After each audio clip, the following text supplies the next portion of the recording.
In this video I will show you how to repair a drill battery, what to do, and convert it to lithium battery cells. I have an 18 volt cordless drill from the brand Temp DA18. The drill is quite good and powerful, but the battery has failed and a new one is expensive. To replace the original nickel-cadmium batteries with lithium ones, you need to buy high current batteries. I have the LG DBHG 21865 brand. Since it's 18 volts, we will need 5 pieces of 3.5 volts each. You will also need a suitable charge controller for these batteries. First, you need to disassemble the old battery case and remove the old cells from it. Well, I've already removed the old cells. Now I just need to take it apart. Unscrew these screws around the perimeter of the top cover.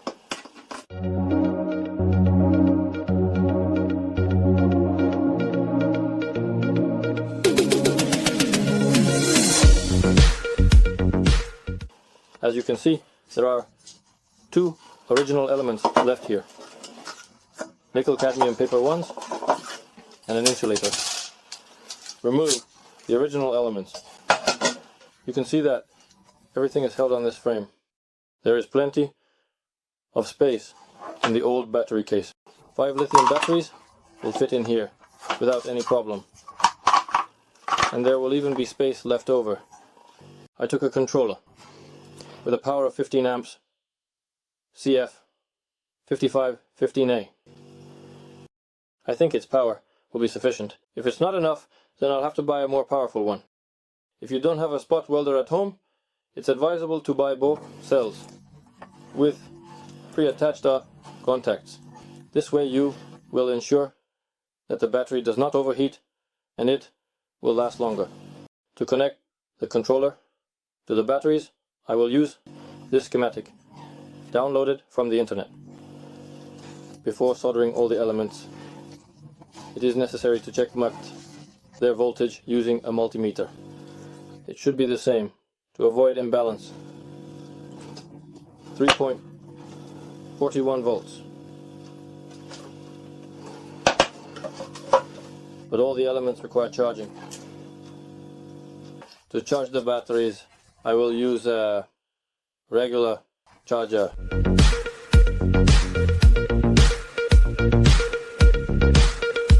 Here you can see that 2 battery cells are not charged. Even the new ones. And while the new batteries are charging, I will clear the contact area of the old batteries. It is necessary to snip these contacts with pliers or simply tear them off.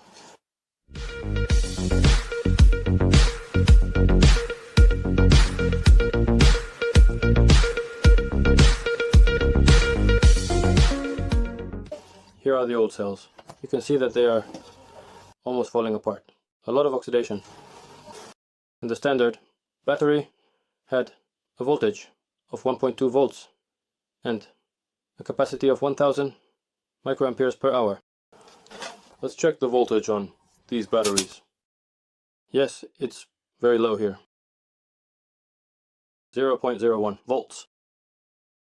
Now, it is necessary to take now 2 wires with a cross section of 2.5, red and blue, and solder them respectively to the positive and negative of this contact area. Now, using a cotton swab, we apply soldering acid to the contact group.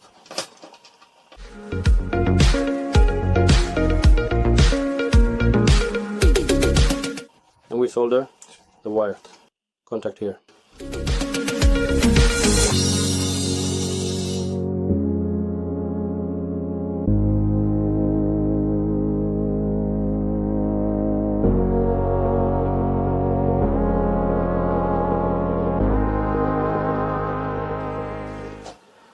And after that, we wash off the remnants of the soldering acid from the contacts using water. And after that we secure the contacts on the contact pad by slightly so soldering here, this plastic part.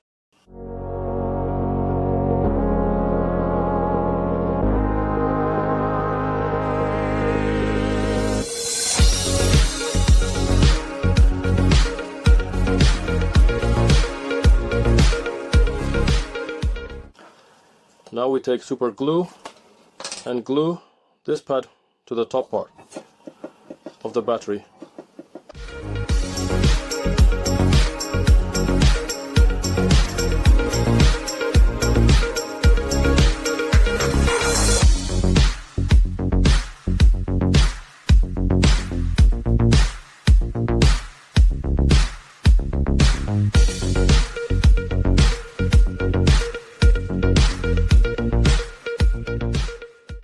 Here you can see that the contacts are now in place on both sides.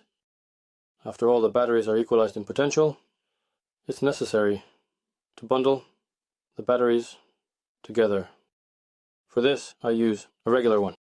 And with electrical tape we will wrap the main part of the batteries.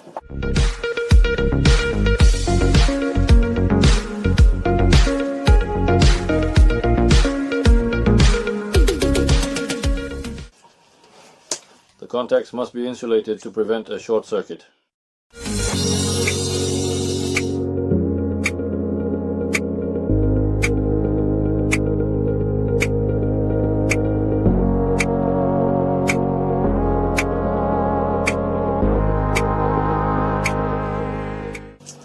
Now I will measure how these 3 cells will fit into the battery case. See, they fit without any problems. And the other 2 cells will be attached at the top.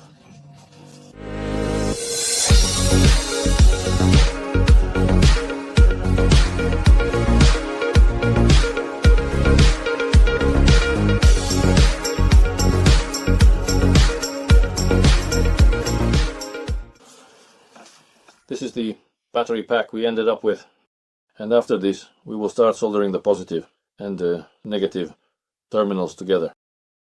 We remove the protective caps from the opposite contacts and begin soldering them into a single unit. We connect plus to minus, minus to plus, making sure not to mix anything up.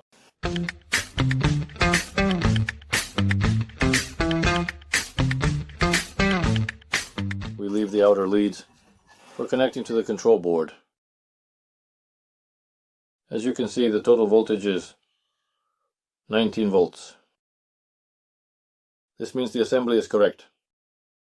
We solder all the leads and attach the remaining contacts to the control board.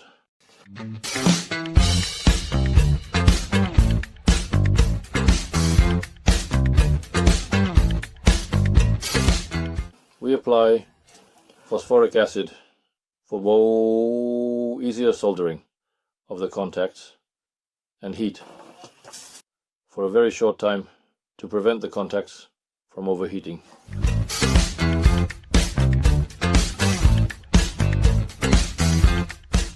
We carefully solder 1 lead from each contact pair to the control board, and securely. This is the resulting battery block with 6 wires. Now they need to be connected to the charge control board. We tin the main points on the control board. Soldering.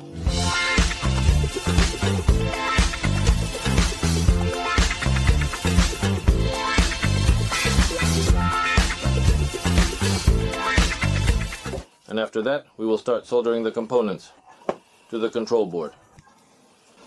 Negative to output B.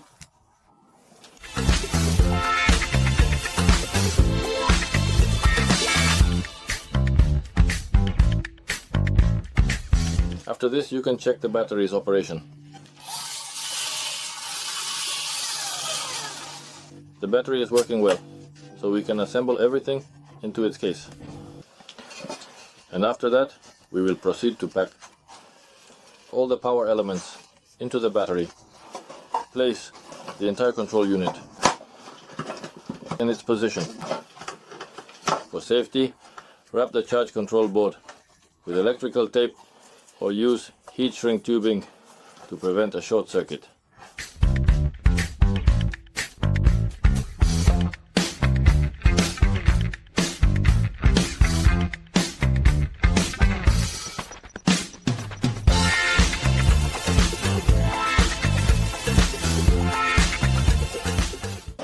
Now place everything in its position so that nothing interferes with the operation. And close the battery case. Ensure that the wires are not pinched by the screws because the contact will be disrupted. And screw the fasteners of the top cover into place. Ensure that the screws do not pinch the wires inside.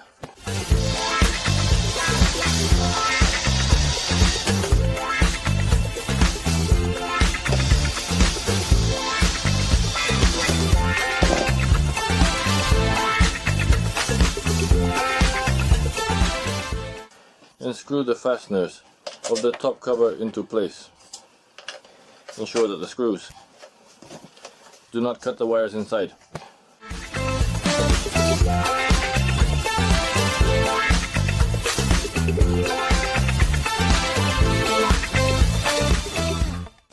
You can test the battery's operation on a screwdriver.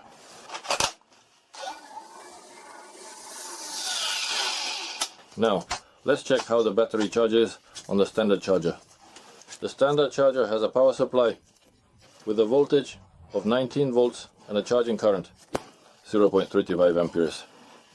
Let's see how it will charge this battery.